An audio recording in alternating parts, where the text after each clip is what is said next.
Hi, you guys. Welcome to my course, Leveraging Strategic Partnerships. My name is Oneida Cruz, and I own a company called Petite Seats, which is an upscale children's rental company. And we specialize in all types of rental chairs for kids' events, Travari chairs, ghost chairs, industrial metal chairs. We do it all, farm tables for kid-size events.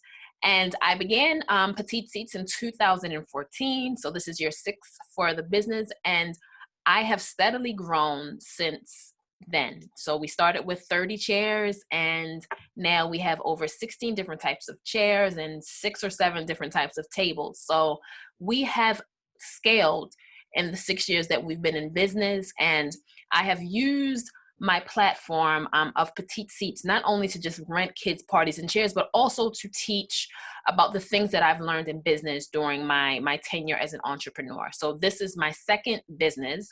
Prior to Petite Seats, I owned a company called Oneida Cruz Weddings and Events, and it was a event planning / design company.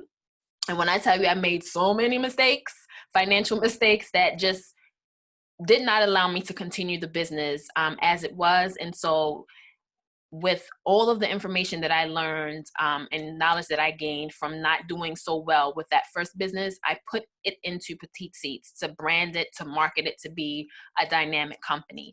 And with that, with the skills that I've learned, I hope to share strategic partnerships with you and what I've learned with this business and how I've leveraged my partnerships and my alliances to grow the brand. So welcome, and thank you so much for being here. So we're going to start off with the objectives for the course. So there are 3, and the first one is to describe the importance of strategic partnerships for your business. So as I'm speaking, I'll call it a strategic partnership, SP, or a strategic alliance. So the terms will interchange, but I'm still speaking about the same thing. So that would be the first goal, is to describe what it is. The second objective would be to identify essential skills needed to form a strategic partnership. So what do you need in order to do it? The how, the why, the what. And then we'll close it up by examining how a strategic partnership can elevate your business and allow you to dominate your market. So here's my agenda. So we'll start with defining what a strategic partnership, or SP, is. And then the how, the what, the why, and the when is just a breakdown of how to develop a strategic partnership with another company, another business, another entity. And then, of course, the pros and the cons, what to think about when you want to do a strategic alliance or a strategic partnership, and is it right for your business? And then finally, just pivoting for success. Like right now, we're in this whole time of realignment and a time for pivoting. So we'll talk about what you need in order to make your business survive these Corona-esque times. So let's get into it. So defining a strategic partnership. So strategic partnership is an arrangement between 2 companies to undertake a mutually beneficial project, which each retains its independence. The agreement is less complex and less binding than a joint venture, in which 2 businesses pool resources to create a separate business entity. So what I want you to understand is that in order to have a strategic partnership, you don't necessarily have to go into a full-blown business arrangement partnership. It could just be a project. It could just be a one-time, let's do this together, a short time commitment. And it has to be something that's mutually beneficial. So you're looking for the right partnership to enhance your brand and to dominate your market. You want to sort out companies that possess something that you don't necessarily have, a skill that you don't have right now in your business. So you're not looking for somebody that has the exact same thing you do, or products or skills. You want somebody that complements what you do. And we'll get into that in a few. But you don't want something that you already do internally in your business. You want something that's different.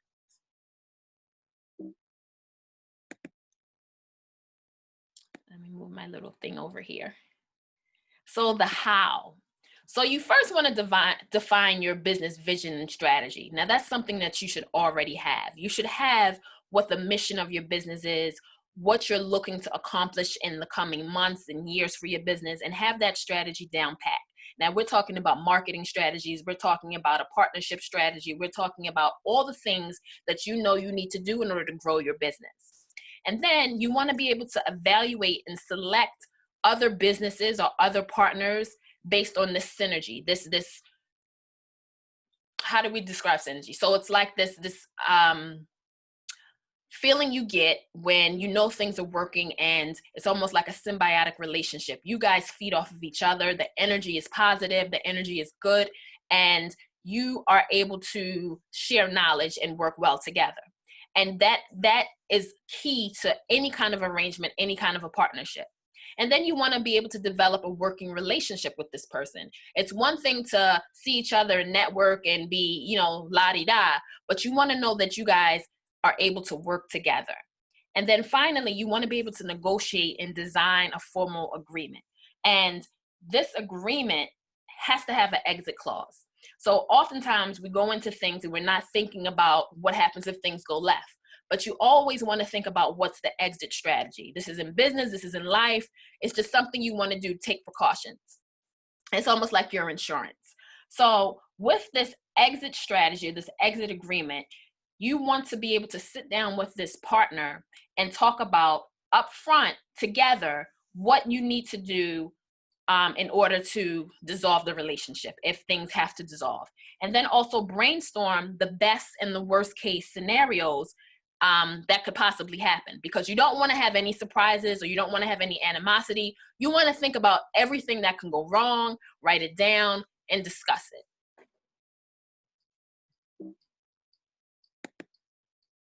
The who. So you're selecting a partner that's like-minded, that shares your work ethic. No one wants to be in a partnership or an arrangement where you're doing all of the work and it's not mutually beneficial. So that was back to the definition. It has to be a mutually beneficial arrangement. And that partner must have complementary skills. So for instance, you don't want to say, let me give myself as an example. I own a party rental company. I'm not looking for a partner who's also a party rental company. I'm looking for someone else that is in possibly the same special events industry, but does a complementary skill. So that could be an event planner, that can be a baker, a kids party baker, that could be a kids party clown, a balloon artist. So somebody that does something that's complementary to my skill set or my products or services. And then you want to know their work history. You want to know their past clients and how they charge. Because if you are branding yourself as a luxury or a high-end service, you don't want to partner with someone who has Walmart prices or who is for more of a budget client. You guys want to make an arrangement where either you're setting prices that are in the middle or just something that works best for who your client is. The what. So you want to know what you are able to offer to this alliance, and you want to have that clear. You want to be very, very clear on what it is you are bringing to the table, and then what resources and skills you want to share or that you need. So you have to know, okay, this is what I have to bring. So for me, it would be my logistics and my planning background, right? I can bring that to the table to a company who was not as together with logistics. But I am looking for someone who can help me with my social media marketing or my PR, right? Because those are skills that I don't necessarily have expertise in. So that would be a skill or a resource that I will be looking for in a partner. Then the why. Now this is a lot, but you want to be very, very clear on why you're doing this. You don't always have to find a partner, right? So you want to make sure that when you go into this arrangement, everything works as it should and there's perfect alignment. So the why could be to increase your brain power. So you have a thought partner. You have someone where you can share ideas, business ideas, things that have been sitting on your head or written down in your planning book for years or months, and you know that you need the help and the assistance to actually follow through and put it together. So that would be the first thing. Increasing business. So when you partner with someone, the goal is to increase business, reduce your cost, and get more clients. That's like a no-brainer. You have to increase access to new technology. So for instance, I may use Square and use that whole platform, and then say PayPal to send invoices. But another company, they may have a whole different system that onboards clients, say Debsado or something else. I have no knowledge of that.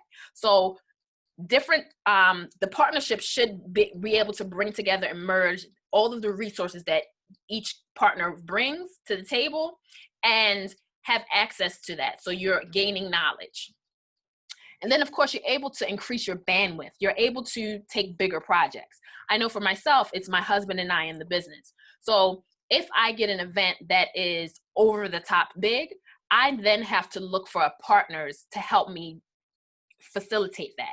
So I'm constantly vetting other businesses, and I'm saying vetting because you can't just go to anyone, to make sure that they are able to offer their complementary skills so that I can meet the demands of a larger event. It inhibits competition. So what that means is that you no longer have this person, this other business as a competitor. They are now in alliance with you, and in alliance with your business goals, or you guys have business goals together to accomplish this partnership. So it knocks out this need to compete. You're entering new markets. So their clients now become your clients become theirs. So it's mutually beneficial. It's an excellent way to expand and broaden your reach. And then of course, similar to the new technology, you're learning new methodologies to conduct business, new methodologies that allow you to improve the quality of your product and service. That's a huge thing. And then you're building stronger communication skills. So when you're working with a partner, just like a marriage or a friendship, communication is vital to a lasting relationship. So as you are working and building with this partnership, you are able to strengthen those skills, those communication skills. The when you're both ready to commit to a project is when you should start this alliance, this strategic partnership. Not anytime. You have to be very cautious about when to start. You guys want to be able to equally commit to the project, because if you don't, then you have a mismatch. There's not alignment. You have a mismatch of commitment, and you don't want that.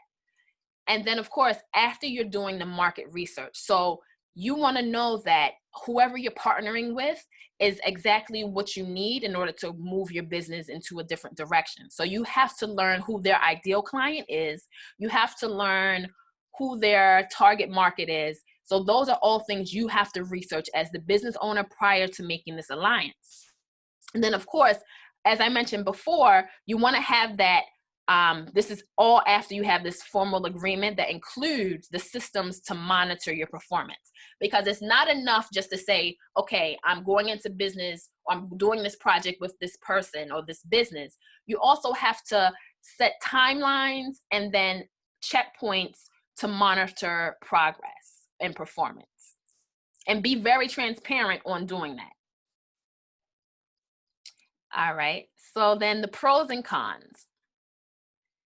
So many people say to themselves, you know, I'm too shy. I'm not going to reach out to another business, even if I see that they're doing well and I really, really want to work with them. I'm just not going to do it.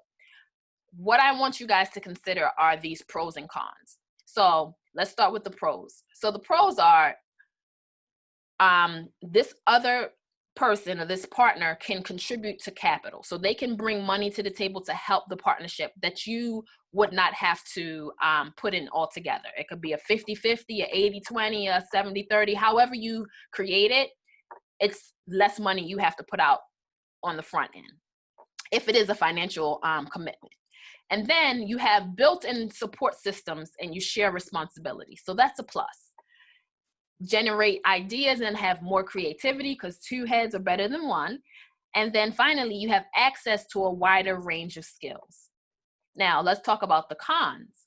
So, shared control. I hear so many entrepreneurs say to me, or I hear them when they talk in their stories or other places, that they are in absolute control of their business. They have control issues and they don't want to let anyone else in to mess up their baby, right? And their business is their baby. But if you are able to manage that and go beyond, then you can have a dynamic partnership. So that would be a con for somebody who has control issues, having this kind of a relationship, this kind of alliance. And then, of course, shared profits. So the goal is to make so much more profits more than what you would make by yourself, that sharing profits wouldn't be an issue because you're making more than what you would have done by yourself.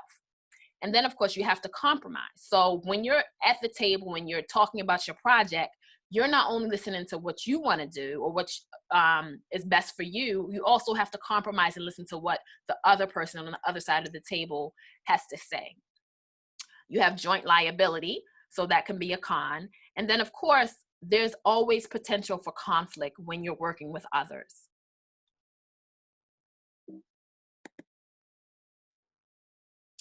So to wrap it up, I want to talk about pivoting for control. Now, my little graphic here got messed up, but what you see here that I just highlighted, it says adapt, pivot, and build.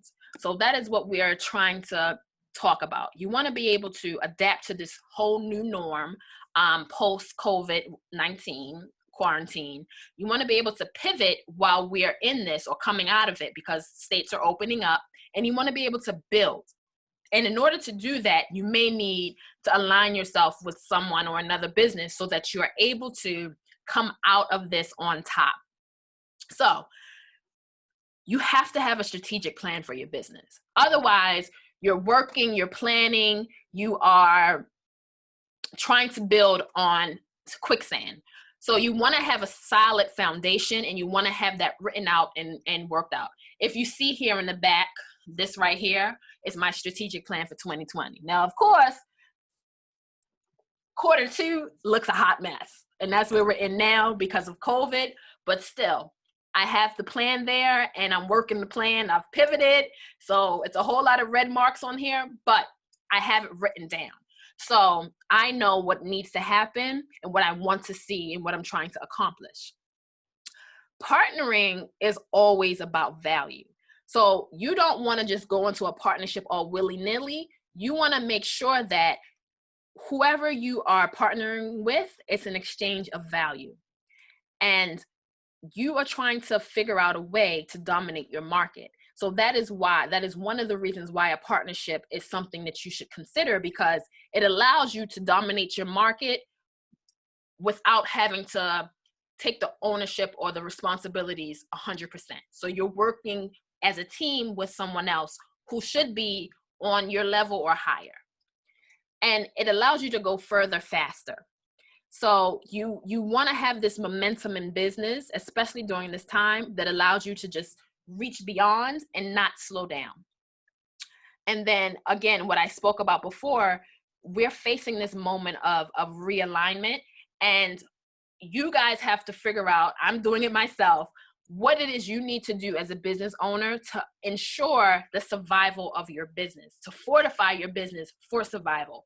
Because as we see, there are so many businesses that are going under as a result of COVID.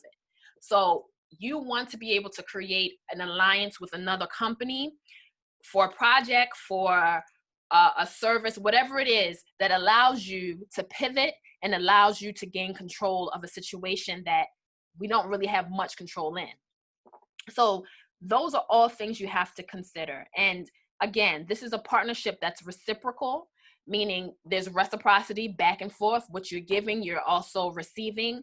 And be clear on the why you're doing it. It's not just something that you can just not have a plan for.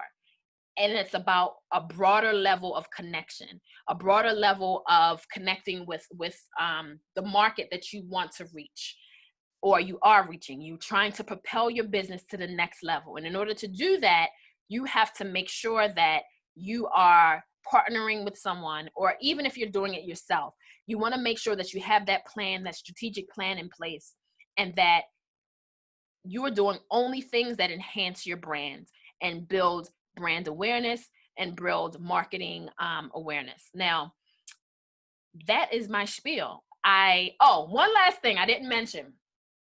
As you are working with this partner, you want to make sure that all communication is written. And that could be an email, a text message, whatever it is. You want to keep those lines of communications open and always document. Because what I find is when I work with someone, and especially when you're in a fast-paced industry or you're constantly on the go, for me, it's working full-time, running the business and being a wife and mom, I may commit to something and say something verbally, but if I don't follow up with an email or write it down, it's in one ear and out the other. So I am very, very aware of documenting everything. So that's a practice that you should always do in business, but particularly when you are working with a partner, it's a must. And then, of course, setting time limits. So you may have a partnership that is a one-time event. You're just working on a project that's 3 months out or a month out. Set those realistic benchmarks so that it's something that you can attain, you can achieve, and the goals can be met. And of course, all of this is going to be in your formal agreement that you work on together with this partner. That's pretty much my spiel. I'm going to go off script now because I want to talk about specifically like what I'm looking for in a partner. So right now, like I said, in year 6 of business, I have spent a lot of time on the research and development efforts. So I'm very, very well versed in market research and solidifying my solidifying my ideal client.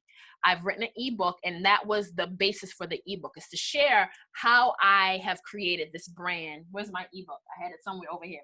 How I've created my brand that's synonymous with kids' party rentals.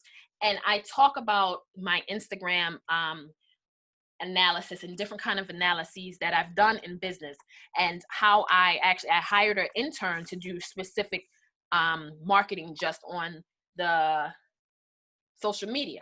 So those things I feel like I'm an expert in. I know I'm an expert in. So what I am looking for in a partner is someone who can assist with the more grassroots efforts, like the marketing, I just had a brain freeze, but the marketing and the social media ads. So those are the things that I need assistance with. And I'm not even thinking about competition. This person, whoever I would align with, of course, it has to be a complimentary. We can exchange something.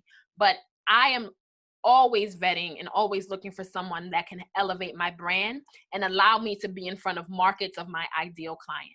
So that is something that it's just a constant for me. I'm always looking, I'm always vetting, I'm always hashtag following, and looking for people that I know that I can learn from and my business can grow from.